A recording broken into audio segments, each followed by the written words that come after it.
Olá, alunos da primeira série, tudo bem com vocês? Aqui é a professora Cristiane falando e hoje nós vamos ter aula de História, tá? Aula 1 do capítulo 5, então vamos lá. Primeira série, História, capítulo 5, aula 1. Tema do capítulo 5, o mundo nos séculos 17 e 18, Europa, né? Europa nós sabemos que é um continente, ok? Tema abordado na aula de hoje, fatos ocorridos na França. Primeiramente, vamos entender alguns elementos antes de falar dos fatos ocorridos na França. Vamos lá. Nesse período, século XVII, a população rural da Europa, correspondia a 80%, e a população dentro das cidades correspondia a apenas 20%. Né? Ao longo da Idade Moderna, as monarquias ganharam força, tá? Isso dentro do contexto da Idade Moderna, tá? E com relação ao absolutismo monárquico, né? Vamos entender o conceito de absolutismo monárquico. A autoridade do rei prevalecia sobre todos os fatos ocorridos. Exemplo, fixação de leis. Bom, agora, né, que nós temos o domínio do conceito do absolutismo monárquico, sabendo como estava a questão populacional da Europa dentro daquela temporalidade, né? E também obtendo a informação que ao longo da Idade Moderna a monarquia se fortaleceu, né? O poder do rei se fortaleceu, nós vamos falar sobre os fatos ocorridos na França. Então vamos lá. Autoridade do rei. Em 1589, no final do século XVI, a situação da França era deplorável, tá? A situação mudou com o rei Henrique IV. Ele fez um bom governo, tá, pessoal? Ele viveu de 1553 a 1618 e se tornou rei da França a partir de 1589. Dentro do governo, ele realizou muita coisa boa, muita coisa que beneficiou o povo, e principalmente os protestantes. Vamos entender. Uma das grandes realizações de Henrique IV foi a promulgação do Edito de Nantes. O que foi esse edito? Bom, confirmou o catolicismo como religião oficial, né, religião do Estado, e pacificou o país. Né? Além disso, esse edito foi destinado a restaurar a paz interna na França, porque dentro dessa temporalidade havia muitos conflitos entre católicos e protestantes, conflitos sangrentos. Né? E através desse edito, o que ocorreu? Ocorreu uma paz, né? As pessoas puderam professar a sua fé, a sua religião de maneira pacífica, né? Então, dentro do reinado de Henrique IV, houve uma paz interna na França, ok? Bom, foi um ato de tolerância religiosa e com a intenção de estabelecer a paz, né? Além disso, pessoal, foi concedida a paz aos huguenotes. O que quer dizer essa palavra? O que significa huguenotes? Protestantes franceses.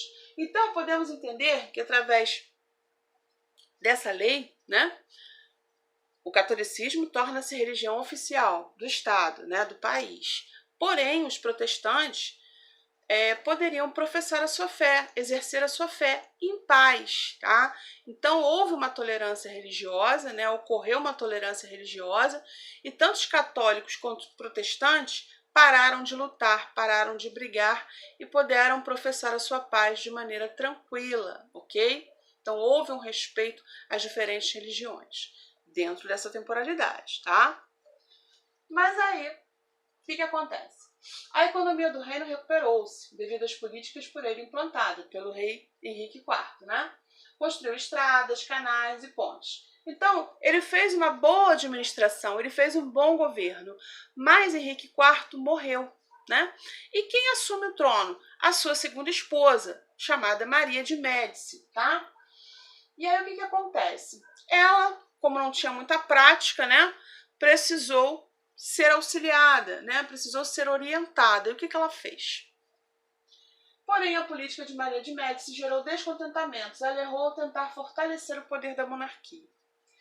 Em meio a uma grande crise financeira, ela decide convocar os Estados Gerais em 1614. Bom, primeiramente, vamos entender o que significa o termo Estados Gerais. Vamos lá.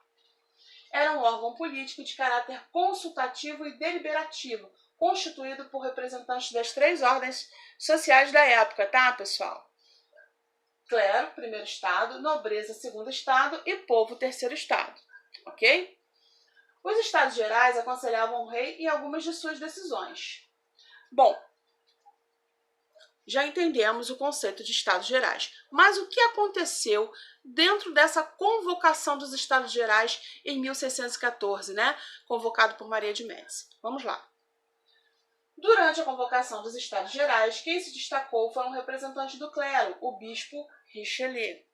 Richelieu vai ter um papel extremamente importante na história da França dentro dessa temporalidade. Por quê? Vejamos. A política de Richelieu restabeleceu o poder absoluto do rei. Richelieu, ele sentiu que a relação entre Maria de Médici e o herdeiro do trono, seu filho Luís XIII, era uma relação muito tóxica, muito conturbada, né? Maria de Médici diminuía o tempo todo seu filho, né? Humilhando, dizendo que ele não tinha capacidade para governar, né? Porque ela queria ser a rainha, ela queria reinar absoluta, né? E queria tirar o filho da jogada.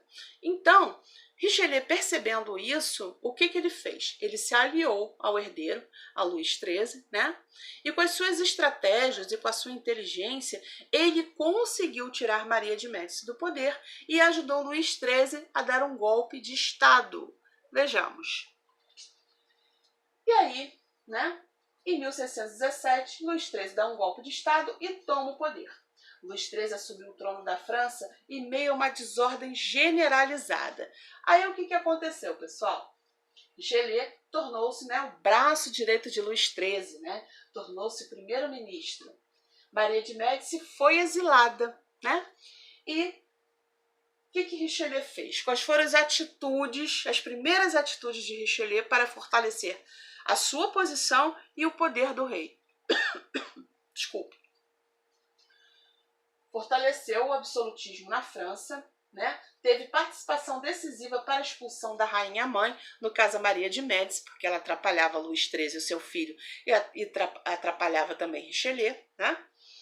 E tornou a desobediência às leis crime de Estado. Então, pessoal, de posse dessas informações, na aula de hoje, né, eu fiz um recorte temporal, expliquei tintim por tintim. Qualquer dúvida estarei à disposição. Eu peço a vocês que, por favor, façam a D1 do capítulo 5, aula 1.